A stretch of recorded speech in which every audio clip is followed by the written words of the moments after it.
शास्त्री जी है, वो तो व्यास गद्दी पर इस शब्द का उपयोग करके बोलते हैं और कहते हैं कि ये तो भावनात्मक शब्द है। और हमें भी उनका स्टेटमेंट ये गलत लगा कि किसी में इतनी शक्ति कैसे हो सकती है किसी एक विशेष जाति में कि वो व्यक्ति के जन्म और जीवन के पापों का भक्षण कर ले। ये मतलब एक पाखंडवाद से लिप्त बयान था।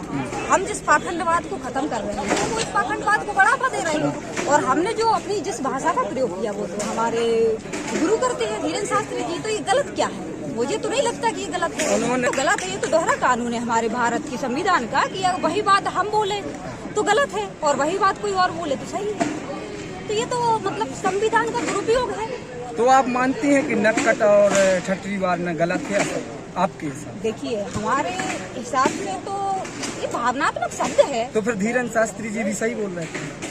देखिए ये तो हम नहीं कह सकते धीरेन्द्र शास्त्री जी की, क्योंकि वो उन्हीं से तो हमने प्रेरणा लेके बोला है।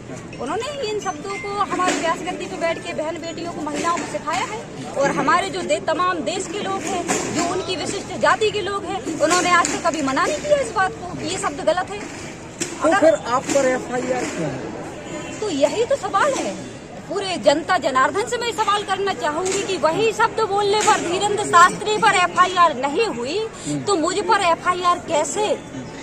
और आप पर एक महिला ने जो आपत्तिजनक टिप्पणी की है उसके खिलाफ क्या FIR हुई? आप लोग गए कि नहीं? जी बिल्कुल, मैंने SP महोदय को आवेदन दिया है और इसकी जांच चल रही है। और अगर जांच नहीं होगी तो मैं खुद उसकी जो 20 साल की जो हिस्ट्री है मैं खुद बताऊंगी। चूँकि आप एक लड़की हैं और उसके बाद में आपने एक बहुत बड़े मंत्री से इसे कह सकते हैं कि बुराई मोल ली, हम बुंदेलखंड में ऐसा शब्द बोलते हैं। जब आपने वो बयान जारी किया उसके बाद आप पर FIR हुई, तमाम प्रकार से आपके खिलाफ में लोगों ने बोला कि आपको धमकियां वगैरह भी सुनने मिली आपको या आपके परिवार को? देखिए धमकियां तो बहुत हुई, मेरे परिचितों को धमकी दी, मेरे संगठन के कार्यकर्ताओं को धमकी दी, गुंडे भेजे गए, FIR करवा दी, कई प्रत्यक्ष अप्रत्यक्ष रूप से धमकियां दी गई है। लेकिन इससे मुझे फर्क नहीं पड़ता क्योंकि मैंने गलत थोड़ी किया है। ये बुराई थोड़ी है, गलत गलत होता है और गलत के खिलाफ बोलना कोई बुराई नहीं है, ये हमारा संवैधानिक अधिकार है। उसके बाद गोपाल भार्गव जो मंत्री हैं उन्होंने आपसे माफी भी मांगी, तो क्या आप उनको माफ कर रहे हैं या नहीं है? देखिए तो उन्होंने कैसे माफी मांगी, मतलब क्यों माफ करूं? उन्होंने पाखंडवाद को स्वीकारा कहाँ है? कभी उन्होंने कहा है कि जो बात मैंने कही थी वो गलत है? कभी उन्होंने ये कहा है कि जो मैंने वहाँ बोला था पाखंडवाद के फेवर में जो बयान दिए थे कि तेर भी नहीं करवाएंगे तो ऊपर लठ लेंगे, उन्होंने इन शब्दों का उपयोग ही नहीं किया तो माफी जैसा सवाल ही नहीं उठता। वो तो क्षमावाणी थी, क्षमावाणी में व्यक्ति का काम है आप क्षमा मांगना। जिस तरह का घटनाक्रम गड़ागुटा में चल रहा है, कोई भी कुछ भी बोलता है और उसके खिलाफ FIR हो जाती है, तो उसके बारे में आप क्या बोलना चाहेंगे? देखिए ये तो राजनीति की कूटनीति है। अगर कोई व्यक्ति ऐसे बड़े लोगों की राजनीतिक लोगों के विषय में बोलेगा तो उनका यही काम है। OBC को OBC से लड़वाएंगे, कुशवाहा की कुशवाहा से FIR करवाएंगे, कुर्मी की कुर्मी से करवाएंगे, लोधी की लोधी से करवाएंगे। इससे भी उनका मन नहीं भरेगा तो हमारे भोले भाले जो SC ST जो वर्ग है जिनको हम साथ ला रहे हैं, यूनिटी बनाने का प्रयास कर रहे हैं, उनको भड़काकर हमारे खिलाफ बयान दिलवाते हैं। क्योंकि अगर हम उनको समझाइश भी देंगे तो वो जाके FIR करवा देंगे। जितनी चर्चा आज कर रैली में गोपाल भार्गव की हो रही उतनी चर्चा आज आपकी भी होने लगी है।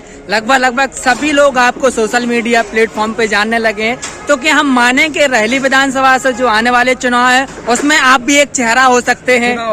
चुनाव लड़ेंगे? मैं एक क्रांतिकारी हूँ और मेरा काम सामाजिक क्रांति लाना है, जन जागृति लाना है, तो अभी कुछ कह नहीं सकते। तो आप एक जनप्रतिनिधि होकर के और अच्छे तरीके से आप काम कर सकते हैं, लोगों की आवाज उठा सकते हैं, जैसे कि आप भी बिना उसको उठा रही हैं। आप देखिए अभी इस विषय में कोई विचार नहीं है। जैसे कोई पार्टी आपको टिकट ऑफर करेगी तो आप क्या चुनाव लड़ेंगी? बिल्कुल नहीं, क्योंकि जो पार्टियां खुद गुलाम है। देखिए इस भारत देश में जब तक पार्टियां चुनाव लड़ेंगी तब तक देश की दशा और दिशा कभी नहीं सुधरेगी। जिस दिन व्यक्ति विशेष चुनाव लड़ेगा, व्यक्ति की योग्यता देख के लोग वोट करेंगे, तब हमारे देश की राजनीति बदलेगी और दशा और दिशा दोनों बदलेगी। एक सवाल और है मेरा, अभी अगर इस देश में चाहे वो दमोह जिला हो, चाहे सागर हो, चाहे मध्य प्रदेश हो, चाहे भारत हो, अगर पाखंडवाद फैलाएगा तो रजनी कुशवाहा चुप नहीं रहेगी। जिस तरह से के मिश्रा, हाँ तो के मिश्रा भी कहीं की गोप नहीं है भाई।